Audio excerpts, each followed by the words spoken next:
এই বিড়ি খায় খায় তোমার চুলগুলো পাকছে। তুই তো বিড়ি খাস না, তোর চুল পায় কে? বাবা তোমার দিয়ে পুরো খুশি হয়ে যাবে। বাবা কোন শালা রে? আমি বিয়ে করছি, এই যে তোমার বৌমা।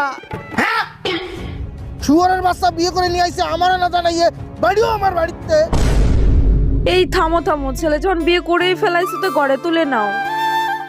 আরে সে নয়, ঠিক আছে, শুয়োরের বাচ্চা বিয়ে করেছে, এখনো পর্যন্ত মেয়েটারে সিঁদুর পরাই নাই। আরে বাবা ওদের বাড়ির লোক তাড়া করতেছিল তো, তাই ভয়তে আমি পড়াতে পারিনি সিঁদুর। এই দেখো আমি নিয়ে আইছি সিঁদুরে। সুমিন্দি সল করে কি? খুল খুলে খুলে ঝরে क्या करूं मैं इसका? খুল খুল। দেখো কত বড় শুয়োরের বাচ্চা, বিয়ে করে নিয়ে আইছে, এখনো সিঁদুর গোটো খুলতে পারে না। দে আমার কাছে, সিঁদুর গোটো খুলতে পারে না, ও বিয়ে করে নিয়ে আইছে।